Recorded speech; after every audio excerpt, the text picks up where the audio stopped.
Hello, my name's Cerrie Burnell and I am the author of I Am Not a Label. I'm here in the Quarto classroom today to teach you all about social and emotional learning. What does that even mean? Let's find out. So the reason that I really wanted to write this book, as it says on the front, you're probably looking at this backwards, but the way the book is described is 34 disabled artists, thinkers, athletes and activists from past and present. That's exactly what it is. It's a book of very short, hopefully very juicy memoirs. And my inspiration for this particular book was or is that I really hold the belief that everyone's lives deserves to be represented by the power and beauty of story. So simply put, I really think that everybody's lives matter. So I grew up with one hand, as you can see. I was born with it, I've always had it, I will always have it.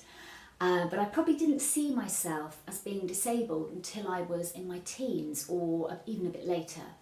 But there was one day at play school, one fateful day, when I kind of realised that I was perhaps a bit different to my friends. So play school is, I think you call it kindergarten, but it's the really little school. So I was only about 3. And at the time, I should point this out, I did also have a prosthetic, which is like a plastic hand, really sort of useless, that they made me wear. This particular one was actually a hook, a literal double hook that would open like that to pick things up. It was bad. Who gives a 3-year-old a hook for a start? I mean, that's problematic on every level. But at play school, we were playing a game of Peter Pan. I loved drama, I wanted to be the star. So of course I put my hand up and said, I want to be Wendy.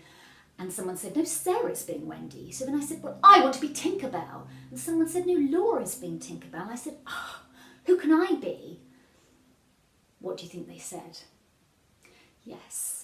Somebody said a terrible thing. Somebody said, you can be Captain Hook. And I was so offended because, you know, I was 3 years old. I wanted to be a fairy. I didn't want to be a beardy pirate in a pointy hat who was scared of crocodiles.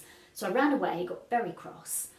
And then I remembered, no, there is another fabulous girl in Neverland. Of course, it's Tiger Lily. So I went back and I said, I'm going to be Tiger Lily. And everyone went, yes, okay, you can be Tiger Lily. That's fine. And I didn't sort of realise what was happening in that moment. It's only now as an adult that I can look back and see that actually there just wasn't, or there weren't any characters in any books that really looked like me. You know, where were the fabulous, fearsome female pirates? Had there been one, then I could have just been her. I would have been very happy to be likened to a pirate. So I think that moment actually is quite defining in my life, and that is my inspiration for lots of my work, but particularly this book. I really feel like if a child, any child, can find themselves in a book, that's when the magic really starts to happen. So the first story I'd like to read you from the book is the story of Elizas Story. And firstly, I just want to show you the illustration because it's so beautiful. I think the illustrator, Lauren Baldo, just did an absolutely phenomenal job. The cover's gorgeous. The insidey bit, I never know what it's called, but the sort of inner page of the book, I mean, that's, you know, that's like artistic wallpaper or something. It's absolutely gorgeous. So just simply to look at, the book is really phenomenal and sensational. I'm not going to read you all of Elizas' story because it's quite long, but I just want to talk you through it because it really needs to be heard. Long ago, in the hot southern United States, lived a happy family with 4 children. Their parents had lived through the time of slavery and were determined to raise them to be loving and resilient. The youngest was Eliza. Eliza's body was as fragile as china. Even walking could cause her to break a bone. Without a wheelchair, the only way that she could get around was to be pushed in a pram. As she grew older, she could not play in the sun. Instead, she liked to sit by her window and watch the world outside. That's really beautiful, but it's also quite heartbreaking to think of this young girl, this young child who's not able to play. She has to sit inside and watch the world go by instead. No one knows what's causing her condition. Her parents are very worried. They even have her funeral clothes made because they believe that she's going to die. But she doesn't die, and when finally her family move, a teacher gives her a place in her school, only the classroom is at the top of the stairs. How is she going to get there? So a family friend gives her a wheelchair.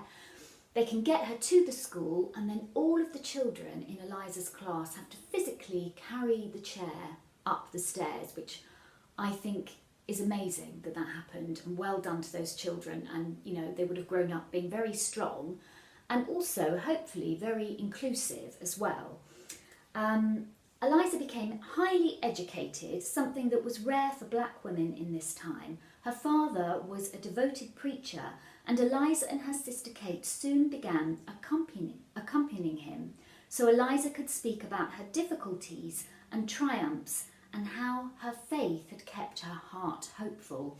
And she even went on to write her very own book, which is called Shadows and Sunshine. So I just think that is such a beautiful story, and all of the world needs to hear it. I also really want to share with you the story of Aaron Phillip, who is a model who you can find on YouTube, Instagram, Google, wherever. Aaron was born on the hot Caribbean island of Antigua. When Aaron was 3, the family moved to the United States to get better medical care for their beloved Aaron, who has cerebral palsy. And Aaron always had aspirations of being a model and has a truly beautiful face. But everywhere Aaron looked, there were non-disabled, white, cisgender models on the covers of magazines and across the internet, and this bothered Aaron greatly. Where were the dazzling black, Asian, gender non-conforming, trans and disabled models? Exactly, it's a good question. Where are they? And why weren't they being allowed a chance? So as a big lover of Instagram, Aaron knew the power that could be harnessed and did something about it.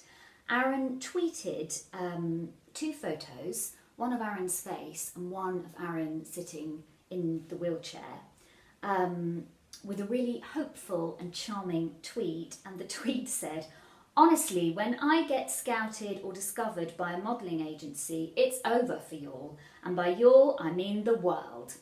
The real inclusivity diversity hour. It's the real inclusivity diversity hours, folks. Get into it." And you can still find that tweet up there. It's really hilarious and heartwarming and brilliant. And I just want to show you the beautiful illustration, which is actually very true to life. There you go.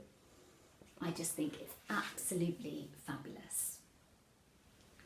In the book, there's also a section on mental health and hidden disabilities, which was really important to me because I think they're so often overlooked, and we have such a basic understanding of them as a society, and within our communities. I think we could do so much more to be just aware of mental health difficulties and how they can be really pervasive and affect not just the person who's got them, but the whole family. And the same with hidden disabilities, really.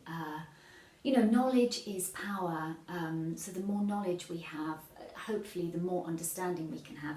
So this section of the book has just got people from history and from now who have all very openly struggled with mental health issues. We've got Demi Lovato, who we all know and love, an amazing British author called Matt Haig, who was teased a lot throughout his childhood because he loved reading and he loved wearing bright yellow and he hated rugby, which I just think is so sweet and endearing. But they were the reasons that he was sort of teased, because he wasn't conforming to that very narrow stereotypical idea of what boys should do and what boys should like.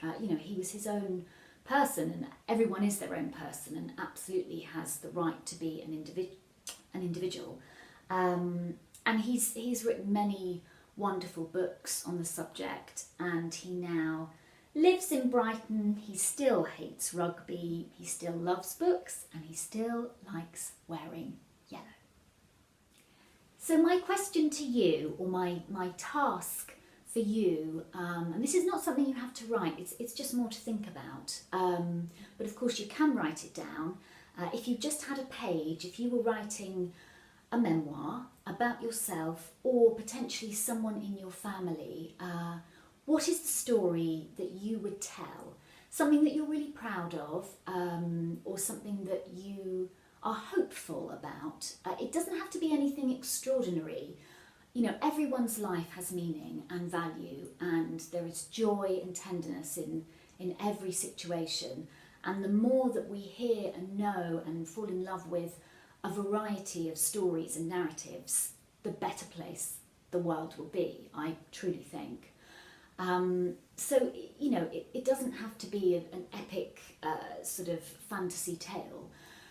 It can be quirky, it can be cheeky, it can touch on sadness if you feel brave enough to tell that story. It can be very mundane, you know, often there's a beauty just in simplicity, like in the story of Elizas Suggs, even though that turns into something really momentous. Actually, in the beginning, it's just about a teacher giving a child a chance and a friend giving a family a wheelchair, and the class saying, yeah, we want her to come in, we'll carry her up the stairs. Really almost very, very simple actions, but together they all knit into something really beautiful. So I would like to know what your story is. Thanks so much for joining me. I'm the author Cerrie Burnell of I Am Not a Label, which you can get from all good bookshops. Do feel free to share your projects on social media. You can tag me at Cerrie Burnell or use the hashtag Quarto Classroom.